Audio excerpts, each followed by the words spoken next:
Hi friends, എല്ലാവർക്കും Priya's learning സ്ക്വയറിലേക്ക് സ്വാഗതം. ഇന്ന് ഞാൻ 7ാം ക്ലാസ്സിലെ 7ാമത്തെ ചാപ്റ്ററായ കണക്കിലെ ചുരുക്കെഴുത്ത് എന്ന പാഠഭാഗത്തെ ചില പ്രവർത്തനങ്ങളാണ് ചെയ്യുന്നത്. അതിനു മുൻപ് ഇൻട്രൊഡക്ഷനായിട്ട് കുറച്ച് കാര്യങ്ങൾ പറയാനുണ്ട്. അതായത് ചില നിയമങ്ങൾ അത് നമുക്ക് എങ്ങനെ കിട്ടി എന്ന് അത് നിങ്ങൾക്ക് മനസ്സിലാക്കി തരണം. അതിനുശേഷം മാത്രമായിരിക്കും ഞാൻ ബാക്കിയുള്ള പ്രവർത്തനങ്ങൾ ചെയ്യുക. ആ പാഠഭാഗത്തിൽ നമുക്ക് 95ാമത്തെ പേജിലത്തെ പ്രവർത്തനങ്ങൾ നമ്മൾ ചെയ്തിട്ടുണ്ടായിരുന്നു. ഇതിപ്പോൾ വരുന്നത് രണ്ടാമത്തെ, അതായത് 98ാമത്തെ പേജിലെ പ്രവർത്തനമാണ് ഞാൻ ചെയ്യാൻ വേണ്ടി പോകുന്നത്. അപ്പോൾ ക്ലാസ്സിലേക്ക് ഞാൻ എല്ലാവരെയും സ്വാഗതം ചെയ്യുന്നു. ക്ലാസ് ഇഷ്ടപ്പെടുവാണെങ്കിൽ നിങ്ങൾ എല്ലാവരും സപ്പോർട്ട് ചെയ്യണം. ഓക്കെ, എല്ലാവരെയും ഒന്നുകൂടി ക്ലാസ്സിലേക്ക് സ്വാഗതം ചെയ്യുന്നു. ക്ലാസ്സിലേക്ക് കിടക്കാം. നോക്കൂ, പേജ് നമ്പർ 98-ലെ 3 പ്രവർത്തനങ്ങളാണ് ഞാൻ ഇവിടെ എഴുതിയിരിക്കുന്നത്. നമ്മളിപ്പോൾ പഠിച്ച ആ നിയമവുമായി ബന്ധപ്പെട്ടിട്ടുള്ള പ്രവർത്തനമാണ്. ഇവിടെ നോക്കിയേ, 49 കൂടി 125 കൂട്ടണം, 75 കൂട്ടണം. അപ്പൊ നമ്മൾ പഠിച്ച നിയമം പ്രകാരം ഇങ്ങനെ ഓരോന്നായി കൂട്ടുന്നതിന് പകരം എളുപ്പം നോക്കിയേ നിങ്ങൾ ഈ 125-ഉം 75-ഉം ആദ്യം കൂട്ടുന്നതല്ലേ നല്ലത്. 125-ഉം 75-ഉം കൂടി കൂട്ടിയാൽ എത്രയാ? 200 വരും അല്ലേ. അപ്പൊ നമുക്ക് ഇങ്ങനെ എഴുതാം, 49 കൂട്ടണം 200 അല്ലേ. ഇനി കൂട്ടിക്കൂടെ? 49-നോട് 200 കൂട്ടിയാൽ എത്ര വരും? 249 എന്ന് കിട്ടും. ഓക്കെ, അപ്പൊ ഉത്തരം നമുക്ക് കിട്ടിക്കഴിഞ്ഞു. ഇനി അടുത്ത നോക്കിയേ, 3.5 പ്ലസ് 8.75 പ്ലസ് 1/4, കാല് എന്ന് പറയാം അല്ലെ. 3 1/2 എന്ന് വെച്ചാൽ 3.5, 8.75 എന്ന് വെച്ചാൽ 8 3/4, പിന്നെ 1/4 എന്ന് വെച്ചാൽ അത് കാലാണല്ലോ. നോക്കിയേ, ഏത് കൂട്ടുന്നതാണെന്ന് എളുപ്പം? ഇത് രണ്ടും നമുക്ക് ആദ്യം കൂട്ടിക്കൂടെ? 8.75-നോട് ഒരു കാല് കൂടി കൂട്ടിയാൽ എത്ര വരുക? അത് 9 മാറൂലേ. 8.75-ഉം കാലും കൂടി കൂട്ടിയാൽ അത് 9 ആകും. അപ്പൊ 3.5-യുടെ കൂടെ ഇനി നമുക്ക് കൂട്ടാനുള്ളത് ആരെയാ? 9 കൂട്ടണം. 3.5-യുടെ കൂടെ ഇത് രണ്ടും കൂടി കൂട്ടി 9 കിട്ടി. 3.5-യുടെ കൂടെ 9 കൂടി കൂട്ടണം. അപ്പൊ എങ്ങനെ കൂട്ടും? 3.5-യുടെ കൂടെ 9 എങ്ങനെ കൂട്ടുക? 3-ഉം 9-ഉം തമ്മിൽ ആദ്യം കൂട്ടുക. എത്ര വരും? 3 9 12 വരും അല്ലെ. അതിനോട് ഈ കാര്യം കൂടി ചേർത്ത് എഴുതിയാൽ മതി. അപ്പൊ 12.5 അല്ലെ. ഈ ഭിന്നസംഖ്യയാണെന്ന് എല്ലാവർക്കും ചില സംശയങ്ങൾ തോന്നും അല്ലെ. പക്ഷെ നിങ്ങൾ പരീക്ഷയ്ക്ക് ഒരു മാർക്ക് കിട്ടിക്കഴിഞ്ഞാൽ നിങ്ങൾ മാർക്ക് കൂട്ടാൻ അറിയാലോ, നിങ്ങൾക്ക് അരയും മുക്കാലും അല്ല. അതുപോലെ തന്നെ അങ്ങ് കൂട്ടിയാൽ മതി. ഓക്കെ, ഇനി അടുത്ത് നോക്ക്, 15.5 പ്ലസ് 0.25 പ്ലസ് 0.75. ഇവിടെ നോക്കിയേ, എങ്ങനെ കൂട്ടുന്ന എളുപ്പം? ആദ്യം ഈ 0.25-ഉം 0.75-ഉം കൂടി കൂട്ടിക്കൂടിയാൽ നമുക്ക്, അതായത് 0.25-ന്റെ കൂടെ 0.75 കൂടി കൂട്ടിയാൽ എത്ര വരിക? 1 മാറും അല്ലെ. ആ 1 ഈ 15.5-ന്റെ കൂടെ കൂട്ടാം. 15.5 കൂട്ടണം 1. 15.5-നോട് 1 കൂട്ടിയാൽ എത്രയാ? 16.5. ഓക്കെ, 16.5.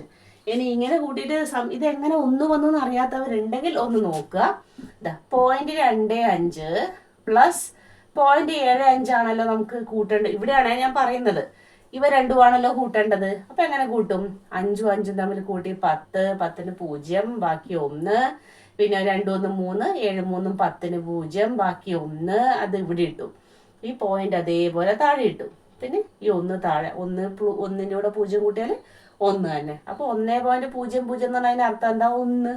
ഓക്കെ, അങ്ങനെയാണ് ഇവിടെ 1 വന്നത്. അപ്പൊ 15.5-ന്റെ കൂടെ 1 കൂട്ടിയാൽ എത്രയാ? 16.5 എന്ന് വരും. ഓക്കെ, ഇതാണ് നമ്മൾ ആദ്യം പഠിച്ച നിയമവുമായി ബന്ധപ്പെട്ട 3 കണക്ക്. ഇത് മനക്കണക്കായി ചെയ്യാനാണ് പറഞ്ഞിട്ടുള്ളത്. അപ്പൊ നിങ്ങൾ ഇങ്ങനെയുള്ള ക്വസ്റ്റ്യൻസ് എടുത്തിട്ട് ചെയ്തു നോക്കുക കേട്ടോ. ഇനി അടുത്ത ചോദ്യത്തിലേക്ക് കടക്കാം. ഇനി അടുത്തത് മറ്റൊരു ഉദാഹരണം നോക്കൂ. ഉദാഹരണം കഴിഞ്ഞ ശേഷം നമുക്ക് ടെക്സ്റ്റിലത്തെ പ്രവർത്തനം ചെയ്യാം. 25-ഉം 18-ഉം തമ്മിൽ കൂട്ടണം. അപ്പൊ നിങ്ങൾ മനക്കണക്കായി കൂട്ടാൻ നിന്നാൽ നിങ്ങൾ വിചാരിക്കും 8 5 കൂടി കൂട്ടിയ 13, പിന്നെ ശിഷ്ടം 1 അങ്ങനെ കൂട്ടുന്നതിനൊക്കെ പകരം നമുക്ക് എന്ത് ചെയ്യാം? ആദ്യം 18-ന് ഒന്ന് ഒരു വ്യത്യാസം വരുത്താം. യഥാർത്ഥത്തിൽ 18 എന്ന് പറയുന്നത് 15 കൂട്ടണം 3 ആണല്ലോ ഈ 18 എന്ന് പറയുന്നത് അല്ലേ. അല്ലെങ്കിൽ ഇതിനെ വേണമെങ്കിൽ നമുക്ക് ഇങ്ങനെ എഴുതാം. അതായത് 18 എന്ന് പറയുന്നത് 18 സമം 5 കൂട്ടണം 13 എന്ന് വേണമെങ്കിൽ എഴുതിക്കൂടെ? 13ഉം 5ഉം ആണല്ലോ 18. അപ്പൊ ഞാൻ എന്ത് ചെയ്യുന്നു? ഇനി ഞാൻ എന്ത് ചെയ്യുന്നു? 25-നോട് കൂടി ആദ്യം ഈ 18 കൂട്ടുന്നതിന് പകരം ആദ്യം 5 കൂട്ടുന്നു. 25-നോട് 5 കൂട്ടിയാൽ എത്രയാ? 25-നോട് 5 കൂട്ടിക്കഴിഞ്ഞാൽ നിങ്ങൾക്കറിയാം 30 ഇനി ആ 30-നോട് എന്ത് കൂട്ടുന്നു? 13 കൂട്ടുന്നു. 30-ന്റെ കൂടെ 13 കൂട്ടുന്നു. 30ഉം 13ഉം കൂടി കൂട്ടിയാൽ എത്ര വരും? 43 എന്ന് കിട്ടും. അപ്പൊ മനസ്സിലായോ ഇതെങ്ങനെയാ കൂട്ടിയതെന്ന്? അതായത് ഈ 25-നെ, അതായത് നമുക്ക് അതൊരു പത്തുകളാക്കാൻ വേണ്ടിയിട്ട് 18-നെ ഞാൻ എന്ത് ചെയ്തു, 5 കൂട്ടണം 13 ആക്കി. ആ 5 25-നോട് ആദ്യം കൂട്ടി. അപ്പൊ എത്ര വന്നു? 25 5 കൂടി കൂട്ടിയാൽ 30 ആയി. ബാക്കിയുള്ള 13 പിന്നീട് കൂട്ടി. 30 + 13 43. അങ്ങനെയാണ് ഈ ഉത്തരത്തിലേക്ക് നമ്മൾ എത്തിയത്. ഓക്കെ, ഇനി നമുക്ക് ടെക്സ്റ്റ് ബുക്കിലുള്ള പ്രവർത്തനങ്ങൾ നോക്കാം. ടെക്സ്റ്റ് ബുക്ക് കൊടുത്തിട്ടുള്ളത് ഒന്നാമത്തെ ചോദ്യം ഇതാണ്. 38 കൂട്ടണം 27. 38 കൂട്ടണം 27 നമുക്ക് എങ്ങനെ ആദ്യം കൂട്ടാം? ഈ 38-നെ നമുക്ക് 27 നമുക്ക് എന്ത് ചെയ്യാം? 25 കൂട്ടണം 2 എന്നാക്കി കൂടെ? 27 25 കൂട്ടണം 2 ആണല്ലോ അല്ലെ? ഇനി ഈ 2-നെ ഞാൻ എടുക്കുന്നു ആദ്യം. 2-നെ ആദ്യം എന്ത് ചെയ്യുന്നു? 8-നോട് കൂട്ടുന്നു. 38ഉം 2ഉം കൂടി കൂട്ടിയാൽ എത്ര വരും? 40 എന്ന് വരും അല്ലെ? ഇനി എന്ത് ചെയ്യണം? ഈ 40 25ഓട് കൂട്ടുന്നു. 40 കൂട്ടണം 25. 40 കൂട്ടണം 25 എത്രയാ?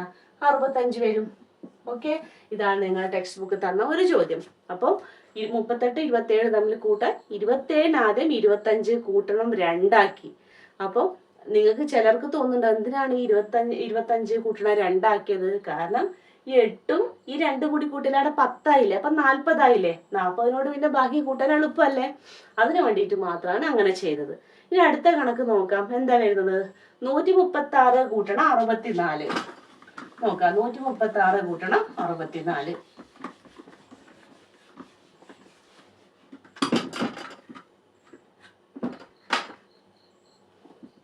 136 കൂട്ടണം 64. അപ്പൊ നിങ്ങൾ തന്നെ ഒന്ന് ആലോചിച്ച് നോക്കിയേ. നമുക്ക് എന്ത് ചെയ്യാം? ഈ 6-നെയും 4-നെയും ബന്ധപ്പെടുത്താതെ 136 പ്ലസ് ഈ 64 ഞാൻ എന്ത് ചെയ്യുന്നു? 60 + 4 എന്നാക്കി മാറ്റുന്നു. അപ്പം ഈ 4 ഇനി ഞാൻ എന്ത് ചെയ്യുന്നു? 136നോട് കൂട്ടുന്നു. 136നോട് കൂടി 4 കൂട്ടിക്കഴിഞ്ഞാൽ 140 എന്ന് വരും. ഇനി എന്ത് ചെയ്യുന്നു? ബാക്കിയുള്ള ഈ 60-നെ 140നോട് കൂട്ടുന്നു. 140 കൂട്ടണം 60 എത്രയാ കിട്ടുന്നത്? 200. അപ്പൊ 136 64 തമ്മിൽ കൂട്ടിക്കഴിഞ്ഞാൽ കിട്ടുന്ന ഉത്തരം എത്രയാ? 200. ഓക്കെ, ഇത് മനക്കണക്കായി ചെയ്യാനാണ് യഥാർത്ഥത്തിൽ നിങ്ങളുടെ ടെക്സ്റ്റ് ബുക്കിൽ തന്നിട്ടുള്ളത്. ഓക്കെ, ഇനി അടുത്ത പ്രവർത്തനത്തിലേക്ക് നമുക്ക് കടക്കാം. ഇനി മറ്റൊരു ഉദാഹരണം നോക്കൂ. ഇതിൽ നിന്ന് ഇനി ഒരു റൂള് ഉണ്ടാക്കണം, നമുക്ക് ഒരു നിയമം ആവിഷ്കരിക്കണം. അപ്പൊ അതിനുള്ളൊരു ഉദാഹരണമാണിത്. 25-ൽ നിന്ന് 8 കുറച്ച് വീണ്ടും അതിൽ നിന്ന് 2 കുറയ്ക്കുക. അപ്പൊ ഇതെല്ലാം നിങ്ങൾക്ക് എളുപ്പം ചെയ്യാൻ പറ്റുന്ന കാര്യമായിരിക്കും. അപ്പൊ നോക്കിയേ, നമ്മൾ എന്ത് ചെയ്യും? 25-ൽ നിന്ന് ആദ്യം ഒരു തവണ 8 കുറച്ചു. 25-ൽ നിന്ന് 8 കുറച്ചാൽ എത്ര വരുക? 25-ന്റെ അകത്ത് 8 കുറച്ചാൽ 17 വരും അല്ലെ? ഇനി ആ 17-ന്റെ അകത്ത് ഞാൻ എന്ത് ചെയ്യുന്നു? ആ കിട്ടിയ ഉത്തരത്തിൽ നിന്ന് വീണ്ടും നമുക്ക് എന്ത് ചെയ്യണം? 2 കൂടെ കുറക്കണം അല്ലെ? അപ്പൊ 17-ന്റെ അകത്ത് 2 കുറച്ചാൽ എത്ര വരുക? 15 എന്ന് വരും. ഓക്കെ, അപ്പം ഇങ്ങനെ ഓരോ തവണയും നമ്മൾ ഓരോ സംഖ്യ ഓരോന്നായി കുറക്കുന്നതിന് പകരം എന്ത് ചെയ്താൽ മതി? അതായത് 25-ൽ നിന്ന് ഈ 2 സംഖ്യകളുടെയും തുക ഞാൻ എന്ത് ചെയ്യുന്നു? കുറക്കുന്നു. അപ്പൊ എന്ത് കിട്ടും നോക്കിയേ? 8ഉം 2ഉം കൂടി ആദ്യം 8 കുറച്ചു, പിന്നെ 2 കുറച്ചു. അങ്ങനെ കുറക്കുന്നതിന് പകരം 8ഉം 2ഉം കൂടി കൂട്ടിയാൽ എത്രയാ? 10 ആണ്. ആ 10 കുറച്ചാ പോരെ? അപ്പൊ 10 കുറക്കുന്നു. അപ്പൊ 25-ൽ നിന്ന് 10 കുറച്ചാൽ എത്ര വരുന്നത്? 25-ൽ നിന്ന് 10 കുറച്ചാൽ 15 വരും. ഓക്കെ, അപ്പൊ ഇവിടെ എന്താ നമ്മൾ ആവിഷ്കരിച്ച നിയമം? അതായത് ഒരു സംഖ്യയിൽ നിന്ന് 2 സംഖ്യകൾ ഓരോന്നായി കുറക്കുന്നതിന് പകരം നമ്മൾ എന്ത് ചെയ്താൽ മതി? ഈ കുറയ്ക്കേണ്ട സംഖ്യകൾ തമ്മിൽ ആദ്യം കൂട്ടുക, എന്നിട്ട് ആ തുക എന്ത് ചെയ്താൽ മതി? കുറച്ചാൽ മതി. അപ്പൊ അത് നമുക്ക് എങ്ങനെ ഒരു ബീജഗണിത നിയമമായിട്ട് പറയാം? അതായത് x, y, z എന്നിവ 3 എണ്ണൽ സംഖ്യകളാണെങ്കിൽ x-ൽ നിന്ന് ആദ്യം y കുറച്ചിട്ട് ആ കിട്ടിയ ഉത്തരത്തിൽ നിന്ന് z കുറക്കുവാന്ന് പറയുന്നത് ഏതിന് തുല്യമാണ്? x-ൽ നിന്ന് y-ന്റെയും z-ന്റെയും തുക കുറക്കുന്നതിന് തുല്യമാണ്. അതല്ലേ നമ്മൾ ചെയ്തത്? ആദ്യം ഇത് രണ്ടും തമ്മിൽ, പിന്നീട് ഇത് രണ്ടും തമ്മിൽ കൂട്ടി, എന്നിട്ട് 25-ൽ നിന്ന് കുറച്ചു. അപ്പൊ ഓർക്കുക, x-ൽ നിന്ന് y കുറച്ചു, പിന്നീട് z കുറച്ചു.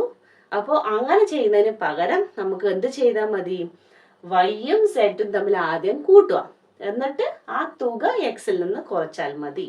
അപ്പോൾ ഓരോന്നായി കുറക്കുന്നതിന് പകരം കുറയ്ക്കേണ്ടവയുടെ തുക, ഞാൻ ഇത് എന്തുകൊണ്ട് ഈ സെന്റൻസ് പറയുന്നു വെച്ചാൽ നിങ്ങളുടെ ടെക്സ്റ്റ് ബുക്കിൽ അത് ഒരു ബോക്സിൽ തന്നെ തന്നിട്ടുണ്ട്. അതായത് ഓരോ സംഖ്യകൾ ഓരോന്നോരോന്നായി കുറക്കുന്നതിന് പകരം കുറയ്ക്കേണ്ട സംഖ്യകൾ തമ്മിൽ കൂട്ടുക, ആ തുക ആദ്യത്തെ സംഖ്യയിൽ നിന്ന് കുറച്ചാൽ മതി.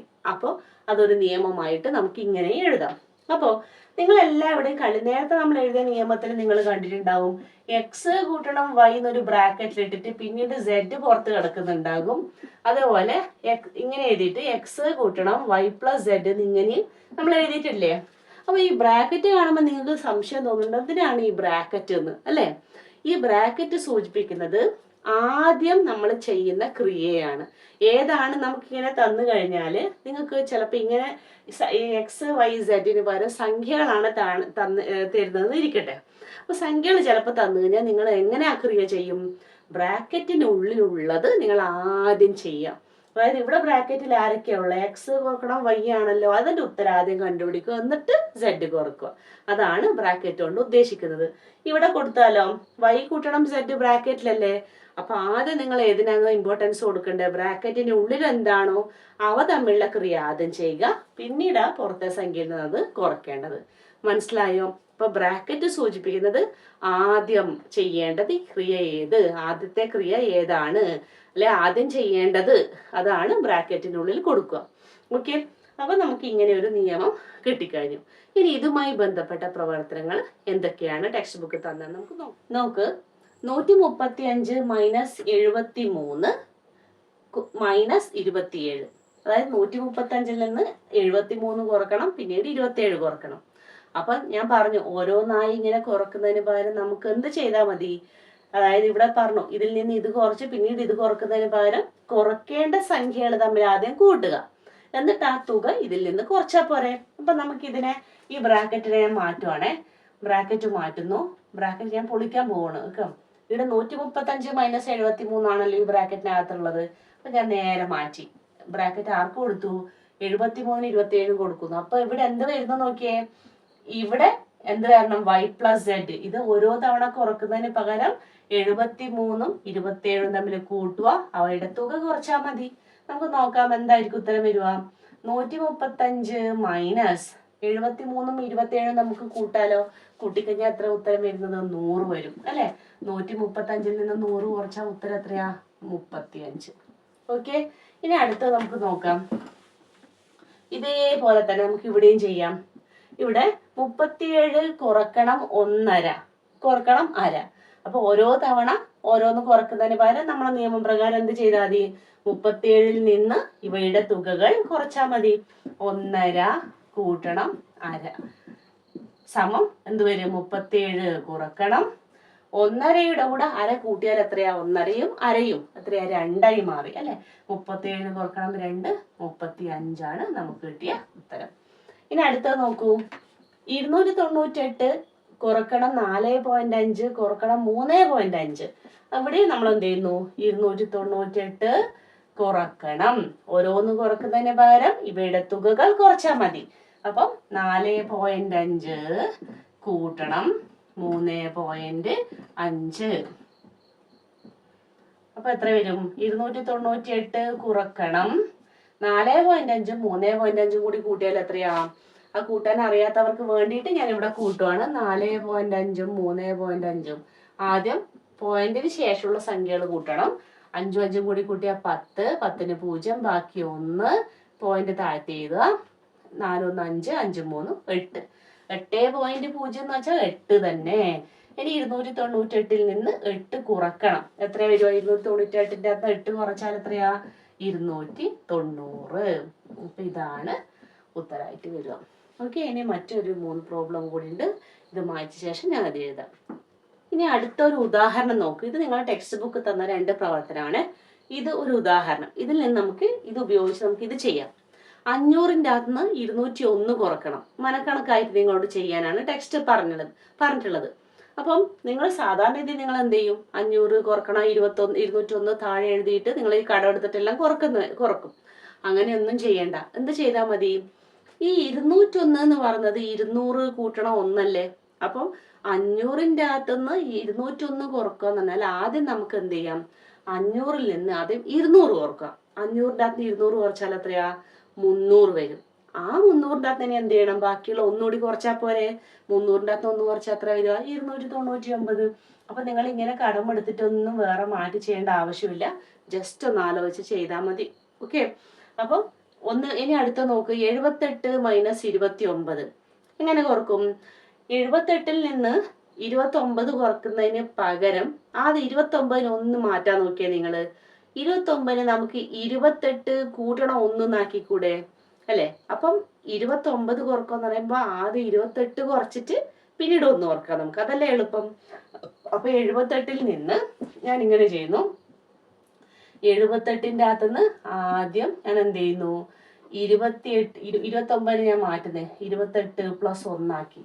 അപ്പൊ 78ന്റെ അകത്ത് ഞാൻ ആദ്യം 28 കുറക്കുന്നു, എന്നിട്ട് എന്ത് ചെയ്യുന്നു, അതിന് ശേഷം 1 കുറക്കാനാണേ പോകുന്നത്. 78ന്റെ അകത്ത് 28 കുറച്ചാൽ അത്രേ വരുവാ, 78ന്റെ അകത്ത് 28 കുറച്ച് കഴിഞ്ഞാല് ബാക്കി 50 വരും അല്ലെ. 50ൽ നിന്ന് വീണ്ടും 1 കുറക്കണം. അപ്പൊ എത്ര വരും, 49. ഇതാണ് ഉത്തരം എന്ന് പറയുന്നത്. മനസ്സിലായോ? ഇനി ഇവിടെ നോക്കിയേ, 140 കുറക്കണം 51. അപ്പൊ 140ന്റെ അകത്ത് 51 കുറക്കുക പറയുമ്പോൾ നമ്മൾ നേരത്തെ ചെയ്ത പോലെ എന്ത് ചെയ്യാ, ഈ 51നെ ആദ്യം നമുക്ക് മാറ്റാം. 51 ആരുടെയൊക്കെ തുകയാണ്, 50ന്റെയും 1ന്റെയും തുകയാണല്ലോ 51.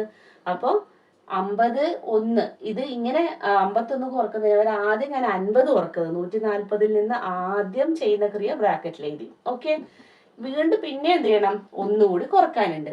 അപ്പൊ 140ൽ നിന്ന് 50 കുറച്ചാൽ എത്ര വരുക, 140ന്റെ അകത്ത് 50 കുറച്ചാൽ 90. ഇനി 90ൽ നിന്ന് അടുത്ത 1 കുറക്കുന്നത്, 90ന്റെ അകത്ത് 1 കുറച്ചാൽ എത്ര വരും, 89. അപ്പൊ ഇതാണ് നമുക്ക് കിട്ടിയ ഉത്തരം. അപ്പൊ ഇവിടെ നമ്മൾ ചെയ്തത് ഇത് നമുക്ക് ഒന്ന് വേണം മാറ്റി എഴുതാം. ഞാൻ സ്റ്റെപ്പാക്കി ഈ നിയമം വെച്ച് മാറ്റി എഴുതുന്നു. 500 കുറക്കണം 201 അല്ലേ, 201നെ ഞാൻ എന്ത് ചെയ്തു, 200 കൂട്ടണം 1 എന്നാക്കി മാറ്റി.